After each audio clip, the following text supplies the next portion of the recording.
Hello everyone, I'm Cedric Derecho, and welcome to the Lakehurst Centennial Series. In honor of the town's 100th anniversary, the Lakehurst Historical Society and I are putting together a video series to commemorate and talk about the different aspects of this town's wonderful history. Today, we are going to talk about the Inn in the Pines, the story of the Pine Tree Inn. What if I told you Lakehurst was home to a sprawling, luxurious winter resort, nearly equaling those of Lakewood just a few miles away? Operated from 1898 to 1934 and located on Union Avenue, the Pine Tree Inn, also known as the Inn in the Pines, stood at the current site of the Lakehurst Elementary School. The inn was constructed on the old sandhill surrounded by Orchard and Pine Streets on Union Avenue. Originally constructed in 1898 as a standalone building, the inn proved so popular in its first few years that a second building was added just about 5 years later. The inn was founded by Albert A. Leroy. He also ran another prominent hotel in Onteo Hills, Unadilla, New York. The Pine Tree Inn dominated downtown Lakehurst with its 5 tall towers visible for miles around. Prominent guests such as Dr. Charles Parkhurst, who exposed political corruption in New York City, recommended the inn as a perfect place to relax and get away from the chaos of the city. Located a short stroll from Lake Horicon, guests had opportunities for ice skating, rowing, and nature walks along the lakeside paths. A turn-of-the-century brochure touted the luxury of the Pine Tree Inn.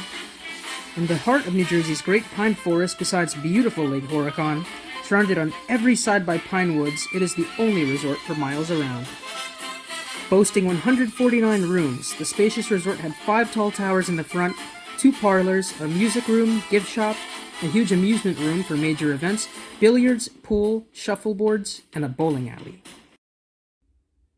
Guest life and amenities. Guests would arrive from New York and Philadelphia via the railroad. Rufus Cranmer brought them to the inn from the Lakehurst Railroad Station on Union Avenue via a horse-drawn carriage.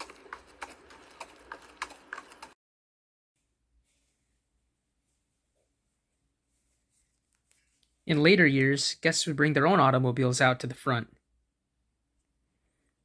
The inn also had a concrete tennis court across the street, with a wonderful view of Lake Horicon. Here's a view of what a guest would have seen from the outer banks of Lake Horicon. A boathouse was located on the shores of Lake Horicon as well, where guests could enjoy a rowboat ride. In the winter, when the lake was frozen, ice skating was popular with inn guests and local residents alike. Golfing at the inn. Guests could also tee it up at the 9-hole practice golf course. According to a Pine Tree Inn brochure, the course offered 1,300 yards of good fun, good exercise, and was entirely free to inn guests.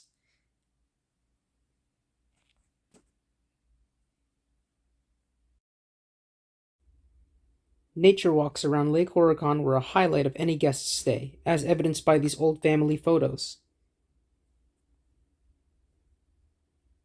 Many well-to-do families stayed at the Pine Tree Inn over the course of its 36 years. Food. Guests were served a variety of local favorites, including clams, crab meat, prime ribs, and yes, even pigeon. Take a look at the Pine Tree Inn menu to your right.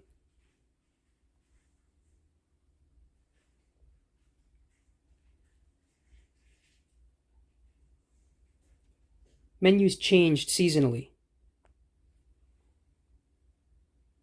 Inside the Pine Tree Inn. Brochures of the inn give insight into the many luxuries offered.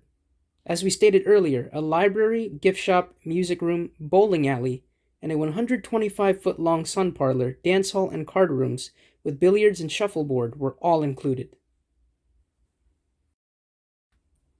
Here's a look at the inside of the Pine Tree Inn according to these old brochures.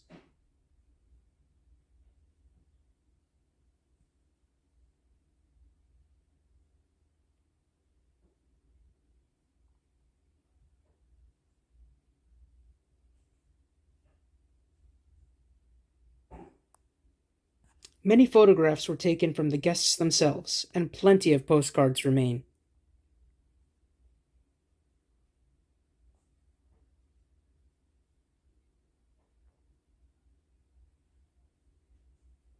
Whenever there was an overflow of guests at the inn, the Laurel and Woodbine cottages across the street were available for rent.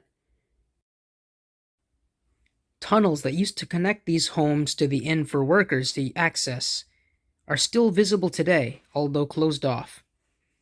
The inn's resident physician has offices right in the inn, splendidly equipped for modern treatment. The sanitation of the buildings was approved by the state, and the water supply was the inn's own, direct from a deep-driven, isolated artesian well. A rarity for the time, the inn was heated by steam and lighted by electricity. Rates at the inn were between $16 to $35 per week, or for two people, $30 to $50 per week. Rates per day were $3 to $5 for a private bath.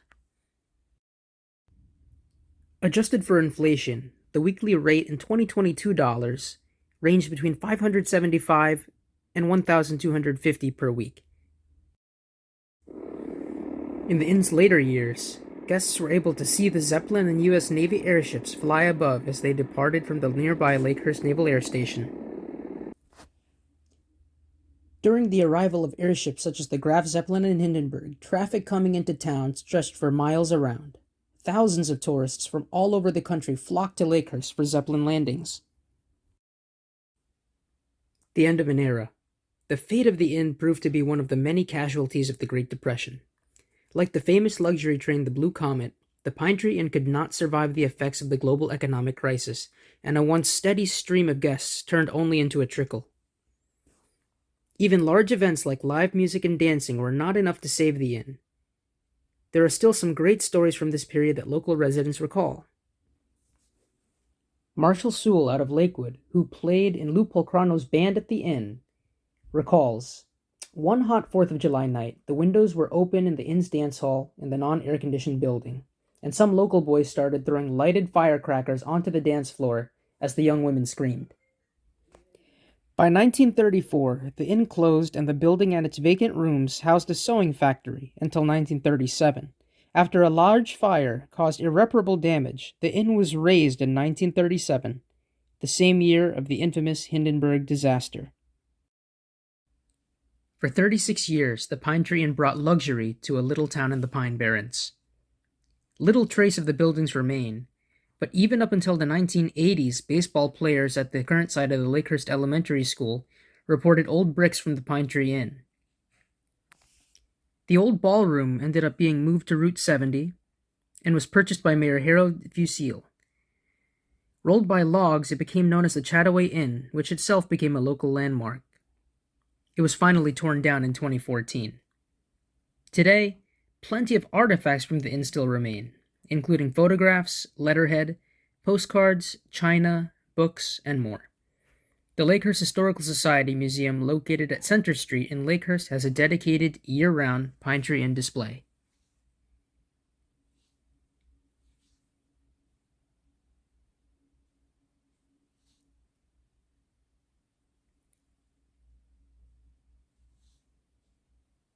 Thank you all for watching. This has been the first video in the Lakehurst Centennial series. Tune in the following weeks for more to come.